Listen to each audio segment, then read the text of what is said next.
ये है आपका अपना channel my portal. Profile updation का कार्य सत्र 21-20 के लिए शुरू हो गया है।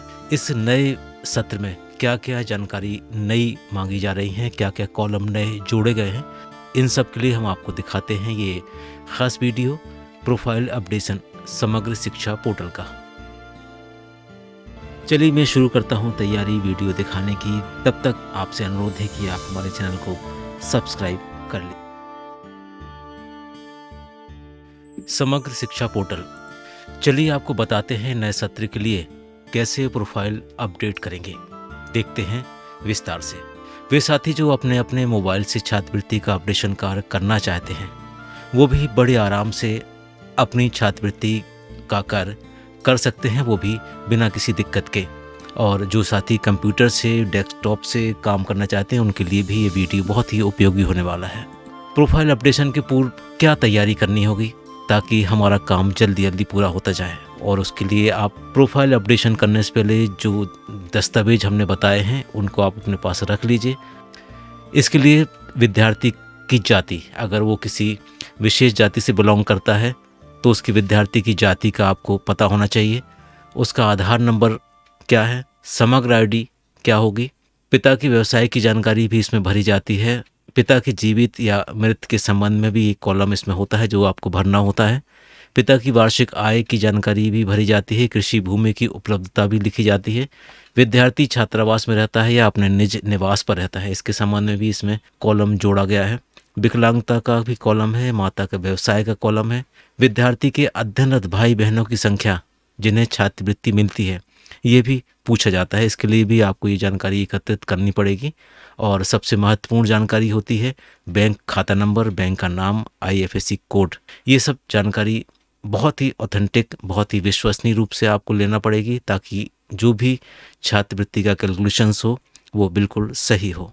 इस योजना का अपडेशन कार्य संकुल के किसी एक शिक्षक से या किसी एक ऑपरेटर से समय सीमा में कराना बहुत मुश्किल होता है, क्योंकि ये इतना बड़ा, इतना विस्तृत कार्य है कि किसी एक के भरोसे आप इस काम को पूरा कर ही नहीं सकते। इसलिए इस कार्य को शासकीय स्कूलों में पदस्थ शिक्षक अपनी यूनिक आईडी और पासवर्ड से अपने अपने विद्यालय में दर्ज सभी विद्यार्थियों का प्रोफाइल अपडेशन कर सकते हैं। ये ऐसी सुविधा उसमें दी गई है कि जो भी यूनिक आईडी पासवर्ड से आप अपना एंटर कीजिए और अपने स्कूल की प्रोफाइल अपडेट कर दीजिए।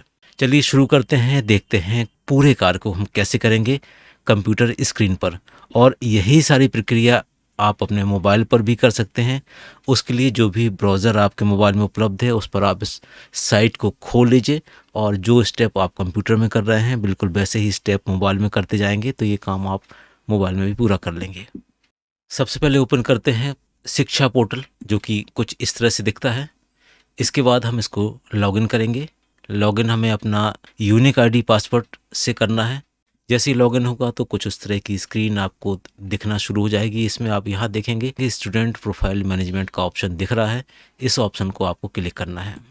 क्लिक कर दिया और अब इसके बाद यहाँ पर आप देखेंगे दूसरा ऑप्शन है होम के बाद स्टूडेंट प्रोफाइल, और इस प्रोफाइल में आपको दूसरा ऑप्शन मिलेगा update student profile for scholarship. आपको इस वाले ऑप्शन का यूज़ करना है। क्लिक करते हैं और आप देख पा रहे होंगे यहाँ पर सत्र 21-22 दिखने लगा है, जो आपसे पहले तक नहीं अपेयर हो रहा था। इसका मतलब ये हुआ कि आप सत्र 21-22 के लिए बच्चों की प्रोफाइल अपडेट कर सकते हैं छात्रवृत्ति स्वीकृति के लिए।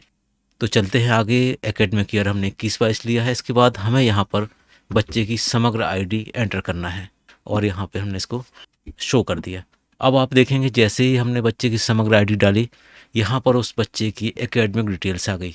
ये इस स्कूल में पढ़ता है और इस स्कूल का डाइस कोड ये है। अब हमको यहाँ पर इसको एडिट करना है। मान लीजिए हमने इसको एडिट बटन दबाया। जैसे हम इसको एडिट करेंगे तो ये बच्चे की पूरी प्रोफाइल आपको यहाँ पर नीचे तक दिख जाएगी। और इस प्रोफाइल को अपडेट करने के लिए आपको 51 कॉलम्स एंटर करना है। कुछ कॉलम पहले से भरे हुए हैं और कुछ कॉलम को आपको अपडेट करना है या नए सिरे से भरना भी है। चलिए शुरू से देख लेते हैं कौन कौन से कॉलम है और हमें इसमें करना क्या है।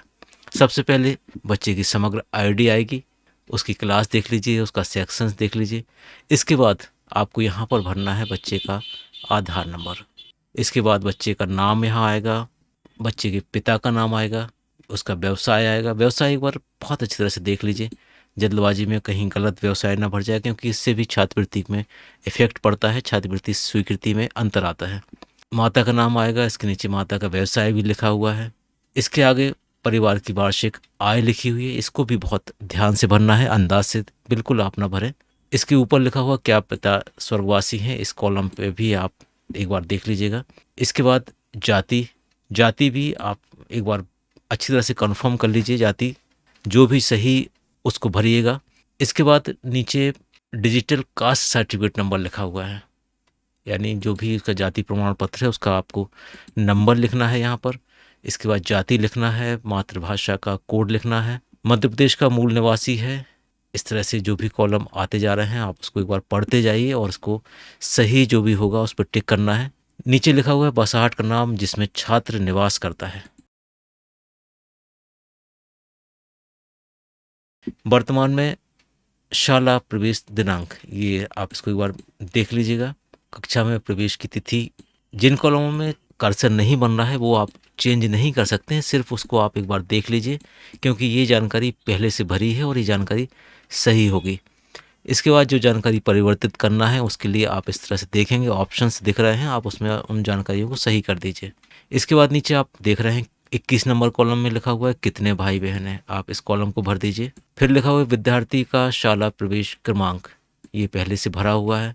बीपीएल का ऑप्शन भी है। इसके बाद वंचित वर्ग समूह का ऑप्शन है, आरटी के तहत प्रवेश दिया इसका ऑप्शन है। वर्तमान कक्षा लिखी हुई है और गत वर्ष की कक्षा लिखी हुई है। इसके बाद गत वर्ष विद्यार्थी का उपस्थिति दिवस, ये आपको वो भरना है जो पिछले सत्र में बच्चे कितने दिवस स्कूल आए उसका दिवस इसमें भरना है। विद्यार्थी के शिक्षण का माध्यम क्या है आपको ये भी भर देना है। निःशक्तता का प्रकार, ये विकलांगता का प्रकार है। अगर बच्चा विकलांगता की श्रेणी में नहीं है तो आप इसको नॉट एप्लीकेबल भरें। अगर कहीं से किसी तरह से उसका सर्टिफिकेट विकलांगता का है तो आप इसमें से दिए हुए जो भी ऑप्शन हैं उनको आप सिलेक्ट कर लीजिए और उसका प्रतिशत यहाँ आगे वाले कॉलम में भर दीजिए कि कितने % निःशक्त है। इसके बाद 32वां नंबर कॉलम है निःशक्त विद्यार्थी को दिए गए उपकरण। जब कभी कैंप लगते हैं या बच्चों को कहीं उपकरण प्रदान किए जाते हैं तो उसकी जानकारी भी यहाँ कैप्चर की जाती है कि बच्चे को हम किस तरह की सहायता शासकीय तौर पे कर रहे हैं, उसकी जानकारी यहाँ भरी जाएगी। इसके बाद निःशुल्क गणवेश का ऑप्शन है, निःशुल्क पाठ्य पुस्तक का यहाँ पे ऑप्शन है, निःशुल्क ट्रांसपोर्ट सुविधा का ऑप्शन है, निःशक्त होने पर विद्यार्थी को निःशुल्क एस्कॉर्ट सुविधा दी जा रही है इसका ऑप्शन है, निःशुल्क साइकिल का ऑप्शन है और इसके बाद विद्यार्थी को निःशुल्क हॉस्टल सुविधा का ऑप्शन है। ये जो भी ऑप्शन आपको लगते हैं सही उसको आप उचित भर दीजिए। बच्चे को निःशुल्क हॉस्टल सुविधा दी जा रही है, इसमें आप देखेंगे कुछ हॉस्टल चलते हैं जैसे केजीबीपी का हॉस्टल का, गवर्नमेंट हॉस्टल्स हैं, गर्ल्स हॉस्टल हैं, CWSN हॉस्टल्स हैं, SC/ST डिपार्टमेंट के भी हॉस्टल्स होते हैं। तो अगर बच्चा कहीं हॉस्टल की सुविधा ले रहा है तो आप यहाँ पर उसको ज़रूर भरिए इस कॉलम में, और अगर हॉस्टल की सुविधा नहीं ले रहा है तो आपको 0 नंबर नॉट एप्लीकेबल भरना है। इसके बाद 39वां नंबर कॉलम है क्या विद्यार्थी विशेष प्रशिक्षण प्राप्त कर रहा है। यहाँ पर आपको वो वाला ऑप्शन भरना है जो वो बच्चा एक्चुअल में कर रहा है। अगर वो किसी RVC में यानी रेजिडेंशियल ब्रिज कोर्स में है तो आपको उसको 1 नंबर भरना है। अगर वो NRVC या नॉन रेजिडेंशियल में है तो आपको उसमें 2 भरना है। और अगर सामान्य रूप से घर में रह के बच्चा स्कूल आ रहा है तो आपको उसको नॉट एप्लीकेबल लिखना है, यानी 0 नंबर का भरना है। 45 नंबर पे भरना है गत कक्षा की संस्था का नाम, कि इससे पहले वो किस संस्था में था। ये जो उत्तीर्णता का प्रतिशत आप देख रहे हैं यहाँ भरा हुआ आ रहा है, ये जब हम मैपिंग करते हैं तब हम बच्चों में ये % डालते हैं प्रमोट करने के लिए, ये वही % यहाँ पे रिफ्लेक्ट होता है। इसके बाद विद्यार्थी की स्थिति क्या है, कंटिन्यूस इसी स्कूल में है या लेफ्ट हो गया है, या जो भी सुटेबल ऑप्शन है आप उसको भर दीजिएगा। इसके बाद बहुत महत्वपूर्ण वाला जो ऑप्शन है वो है 47 नंबर का, बच्चे के बैंक का खाता क्रमांक।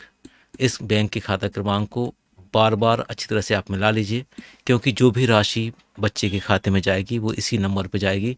अगर खाता नंबर गलत होगा तो राशि गलत चली जाएगी। दूसरा ये भी आप देख लीजिए कि जो खाता बच्चे दे रहे हैं वो खाता संचालित है, ऐसा नहीं कि लंबे समय से उसमें राशि ना भेजी गई हो और वो खाता बैंक ने बंद कर दिया हो।